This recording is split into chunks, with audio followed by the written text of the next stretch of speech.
Naman ang ating GMAD is in the air. Dito tayo sa DWBL 1242. Atin pong tandaan ay ang GMAD is Guardians, Magistrate, Advocators for Democracy International na po tayo. At ito ay pinangungunahan ng mga different groups of officers and members of Guardians. So, gusto kong batiin lahat yung international natin na Singapore, na sa pamumuno ni Dudong Emoy, GMAD, SBS, Singapore, at ang kanyang kasamahang triumvirate na si Eleanor Cotin at si Leia Cotin, Taliktik Cotin. At gusto ko rin batiin yung ating Malaysia, GMADs in Malaysia, sila ni Founder Veronica at kasama yung RGLI Malaysia kasi nga mga anakin ko rin yun na doon ako galing. Gusto kong batiin uli lahat na nakikinig ngayon ng ating mga kapatid. Inaantay ko lang yung isang kasamahan natin, kapatid na Jess, kasi nga sabi niya malapit na daw siya. Kaya ngayon, turn mo ito, bumati ka naman. Ito si IC Capricorn, magsisimula pa lang ang ating talakayan. GMAD is in the air. Magiging listo tayo sa pagkikinig ng ating usapin ngayong gabing ito. Well, good evening dyan, kapatid na Jess. Yes, magandang gabi rin, kapatid Capricorn. At sa lahat po ng sumusubaybay at tumatangkilik po ng ating pong programa GMAD, Guardians, Magistrate, Advocator for Democracy International, INC. Lalong-lalo na po kay Doc Dan Sarmento. Doc, magandang gabi sa'yo. Kasi nga akala ko nakalabas na-admit uli. Pero much better kasi natural path na ngayon. Kasi dati, medical talaga sa Santa Ana Hospital, di ba? Una, promote pa natin. Nagpapasalamat tayo kasi na-admit siya doon, walang bayad. Yes. Di ba? Ang galing talaga ng Panginoon, kapatid. Kasi yung lahat ng gawain,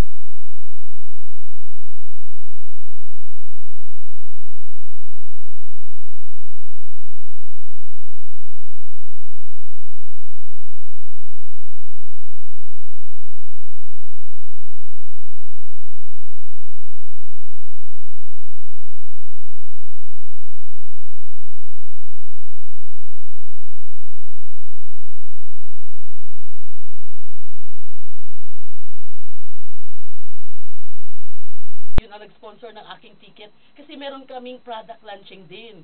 Katulad mo na meron kang organic product, lahat kasi akap natin ng GMAD. Kaya nga sabi ko, inaanyayahan natin ikaw nga, bilib ako din sa pagiging kapatid natin. Talagang wala kang umpay at absent na nandito ka at gusto mong ipamahagi yung mga kaalaman mo tungkol sa organic. Yung product launching namin ng General Santos City na ginanap doon sa Royal Hotel, at thank you doon sa mga dumalo. Kasi nga, yun, purely organic lahat. Pinakita doon yung paano ginawa, at saan galing, made in the Philippines yun. Kaya sabi ko, iko-connect kita doon sa kapatid kong si Paring Jess. Kasi nga, go international na rin yung product na yun. GM Ocean, check mo lang, www.gmoceanavenue.com. Makikita mo lahat doon. At pinagmamalaki ko rin yung isang product na saan ako gumaling. Alam mo ba, Paring Jess, yung sinabi ko sa'yo, lahat ng organic, akap ko. Kaya alam, pag inumin mo na, nalilito ako. Kaya gusto ko rin sa'yo kasi pahid lang, alis, talagang tanggal yung sakit. Yung isang product naman na saan ako gumaling, way back 2010. Yun, yung tinatawag na green barley. Siguro halos lahat nasa Bible yan At total food. Doon ako gumaling kasi kaya ko yung amoy. Kasi pag inumin kasi, pag ganyan pa lang sa bunganga, alam mo, pag naamoy ko na, hindi ko yun matake. Okay yung green barley. Thank you kay kumaring Betty Abiliana ng Coronadal. Kasi nga yung husband niya, nag-blood transfusion na. Pati siya, operahan sana yung may bato. Yun din ang kaya niyang inumin, green barley lang. Pero hindi ko pa na-introduce yung ating mga organic. Once nakarating ako doon uli, hayaan mo, wala akong bit-bit Yung binigay mo sa akin, binigay ko yun sa asawa ko na tagagaling lang ng kanyang diabetic din. Diabetic siya So, medyo okay na siya. Sinamahan ng product ng Ocean Avenue na sa pamumuno ng ating kapatid sa Guardians. Sila yung mga elite networkers ng Guardians sa pamumuno naman ni Founder King. Tinatawag ko siyang King kasi nga gusto niya talaga yung base sa Bible. Kasi alam mo na mga Greek words, mga Greek noon at saka yung sa biblical names, parang pag sinasabi kasing pseudonyms from guardians, parang pagbabago yun sa pagkatao mo, no, na parang binago ka at kung ano yung gagawin mo. Kaya ikaw parang Jess, maganda-handa ka na. Kasi parang yung pagiging guardians mo, hindi ka pa nagpabinyag. Iba yung binyag sa religion. Yung sa guardians naman, meron tayo. Kasi ang history ng guardians, nagsimula ito 1970s pa. Oo. Alam mo yun kasi mahilig ka ring makinig eh. Nagsimula ito kay UGMF Abraham. Yung si UGMF Abraham, basihan mo yung ating Bible. Yun siya maraming anak, di ba? May 7 anak, si Father Abraham, di ba? Hindi ako marunong kumanta, baka mag-brown out. So yun, nagsimula yun hanggat lumaki at naging narehistro sa Security and Exchange Commission yung 1984 na doon na nakilala sa pangalan ni ating kapatid na si Gringo Honasan, si Senador, yung tumatakbong Vice President ngayon.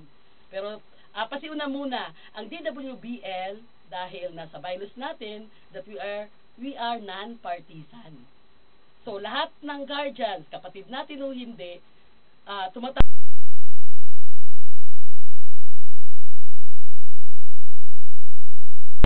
Kaya kung may kilala ka kapatid na Jess, magyaya ka muna dyan. Yes, sa lahat po natin na mga guardians ay binibigyan po natin sa ipapawid ng panawagan at panyaya po para po tayo ay magsama-sama dito po live on the air sa ating pong Guardians Magistrate Advocator for Democracy International INC. Lahat po tayo, magpunta po tayo dito at para po tayo ay magkaroon po ng paninindigan para po magising ang sabayan ng Pilipino. Ay, nako. Ayan, dumating na yung ating kapatid na gusto niyang tawaging kapatid na Dawn. Siguro hindi Dawn na madaling araw kasi parang ito yung taong walang tulog-tulog eh. Kaya tawag ko nito Sun, hindi na Dawn, Sun. O, kumusta kapatid? O, sige, pumisto ka muna dyan. Kasi palagi ka, dumaan ka ba sa Forever? Dumaan ako sa Forever, hugas ng pagkain muna, ng plato. Pagkatapos hapunan. Yan ang mga turo natin sa mga bata. Ay naku, ang galing talaga ng aking katabi. Ito po yung aking katabi na kagalang-galang na nagtuturo ng kanyang kaalaman. Siya po ay isang nagtuturo lang naman sa mga gustong makapasa sa TESDA. Kaya ibahagi mo naman ano yung mga pwedeng kaalaman na nasa TESDA na tinuturo mo ngayon. O, pumasok ka na kasi tingnan mo naman, sabi mo, habulin natin yung oras. Agad-agad, di madi.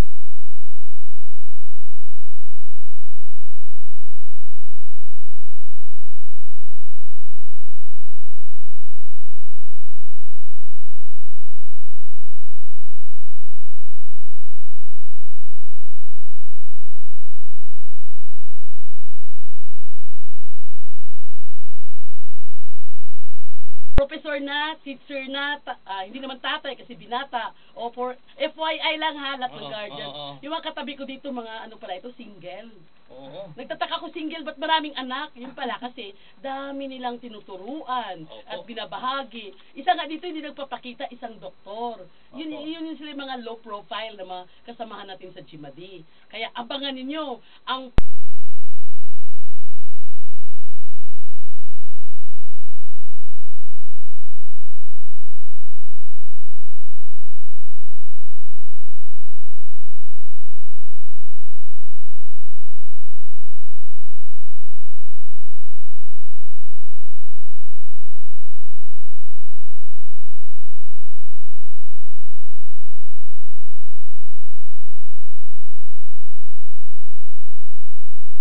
Hugas muna ng pinggan. Siyempre, alam nyo na, gamitin nyo yung paborito nyo para may commercial tayo. Oh, syempre Dami naman. commercial. Meron tayong organic na mga product kasi sa panahon ngayon, tingnan mo yung ating katabi dyan. Prepare na yan sa kanyang mga causes ng mga diabetic, advantage at saka disadvantage at paano yung cure niyan. Kaya sabi ko, ready mo na yung mga nakalagay mo sa baol. Sa baol ha, kasi yan, naglabasa na nga eh. Ito naman katabi ko, alam kong marami din siyang baon. Kaya sabi ko, sige, wag na din sayangin yung oras, simulan na natin. Ito na. Umpisa ko na. Sige, simulan mo na muna, magbati ka muna. Bro, pakibati naman yung Bagwis chapter ng TESDA kina Bro John Ray, Grandmaster Resty, at Founder Ramil, SRNG Arnold, at RNG Tolitz. Nakatutok sila ngayon, Sir Arnold, ha? Maraming salamat po. Buti naman at nabasa ko kagad ngayon yung text niyo, no? Karating-rating lang. Alam mo ba nung Oo. nung Sabado, doon ako sa General Santos, Opo. hindi ko talaga malaman na paano ako nakarating doon. Kasi ito isang kapatid natin sa networker, yun sila yung mga elite. Ito yung mga galit sa pera ba? Oh. Kapag gusto kayong paliparin, naku, lipad ka kaagad. Kaya ready ka. Kasi sabi niya, sasama na naman siya sa Singapore. Opo. Nagulat siya dahil sinasabi ko, sa Singapore kasi, this coming March 20, merong grand marking doon ng GMAD. Wow. So, nung nasabi niya na schedule yun, sabi niya, sabay naman ako dyan inahin. Kasi sanay siyang tawagin akong nanay or inahin. Para bang baboy, Mali na mo. nanganak. Mali mo, madala natin ng medical mission natin sa Singapore. Oh, kaya nga, ready lahat kasi lahat ng buwan ng buong taon, meron na tayong mga scheduling. So, ito yon. Gusto kong batiin uli si Founder King ng Elite Network, na talagang ang swerte-swerte ko, bigla akong dumating ng Jensen. Tapos nag-product launching kami dun sa Royal Hotel. Yun sabi ko nga, organic eh. Then after that, pagkagabi walang tulugan. Kasi itong si PCRC, Saul, isang founder ng Mindanao, talagang meron kaagad siyang nakaset. Hanggang alas 4 kami madaling araw, nagmamark ng grupo ng isang na-promote na founder na si Founder Jen. Ito yun. Si Founder Jen, meron agad Kenzie.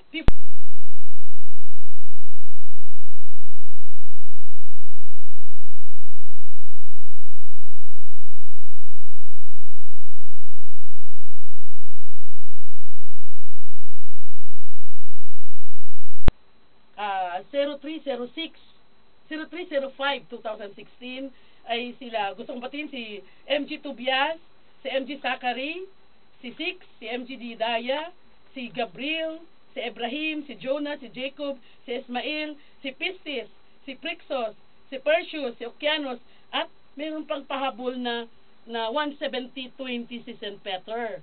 Naku, si San Pedro, kinuha yan ni PCRC Saul. Kaya, bago ko tapusin ito, kasi yan ay sa chapter pa lang ng Jerusalem, Mabuhay Chapter, galing kay Founder Alan Mangmang, na tinawag ko siya ngayong Founder Jen. At yung kanyang Maduna, na kasi nauna sila kasi from GBI, ang Maduna niya tawag ay asawa. Yung na si, asawa, pag si sinabi nating Madonna. Founder Al. Alam mo ba, ito sila ay grupo ko ng talagang makita mo na hindi pala kapansanan ang dahilan na paano ka yumaman. Ang yaman-yaman ng taong ito, si Founder Jen, polio victim siya, pero tingnan mo, ang galing sa electrical. Meron siyang shop na makikita mo sa Jensen, na kung titingnan mo, you cannot judge the book by its cover. At naniniwala siya sa ating organic at sa salitang forever. O sige, ikaw na dyan, magbati ka na naman. Ito, hindi mapigilan yung mga texters natin, no? May taga Beijing tayong nakikinig dito. Wow! Si Xiangling. Xiangling. Si Xiangling, rin to, expert din to sa panggagamot. Galing. Mga spine alignment, ayan, pwede nyo siyang tawagan, mag-inquire ho kayo, 0929-203-9017. Saan yan na area? Sa may St. Luke's banda. Yung Galing. sa Capital Towers. Galing. Alam ko, isa sa mga kondo na pag-aari mo yan. Ay, hindi. Ito sa talaga, kanila. very low profile ito. Yung mga nangailangan ng matulugan na malapit sa St. Luke's, itong katabi ko ay meron po siya. Kaya, PM me sa aking Facebook, lalo yung mga friends ko, yung mga umuuwing galing Singapore, galing Malaysia, at walang matulugan, pero may bayad po. Alangan naman, nagbabayad ito ng ilaw at kuryente. Ito lang naman ay abot kamay. Kapatid na offer. Kasi kung talagang doon ka, St. Luke's ha, isipin mo, St. Luke's malapit lang. Magpapaupa ka na doon, di ba? Kaya nga, huwag ka naman mambisto dyan. Yung katabi mo, tahimik-tahimik lang yan. Okay, Alam mo, good evening sa'yo. kapatid Brother na June, Jess. ha? Oo. Jess tawag ko sa kanya eh, kasi Jesus kasi yan eh. Jesus Ogaire. Yan, si kapatid Jesus Ogaire. Pero ang tawag ko dyan, Brother June. Ayaw niya nagpapatawag ng Jesus eh. Baka magkaroon ng tuloy-tuloy na himala. At saka nakikinig yung ating judiciary na PCGS, Founder Living God. Ba't siya naging Founder Living God? Kasi yung name niya, kaparehas kayo. Jesus din. Pero ang galing nito, lawyer ito. 7 years na talagang walang tumalo sa pagiging NBI academy first, Mhm. top notcher ng academy, NBI. Kaya nga sabi ko, yung mga may ambisyon, nangangarap, paano ba pumasok sa NBI? Ito na yung time. Willing yung GMADIS in the air, DW. NBI yan, ha? Oo, kaya nga sabi ko, yung may mga agent. magiging mga ambisyon nyo na gusto nyong matulungan kayo, andyan lang yung ating judiciary Pwede raw ba yung babae PCGS. dyan? Siya, makipagpanayam lang sa'yo at Oo. pwede nating, hindi dito lahat mapag-usapan kasi isang oras lang Ay, eh. oo. Mhm. Ayan, nagpapabati rin ng isa nating kaibigan, si Boss Adrian Joaquin Balbuena. Birthday niya today, boss.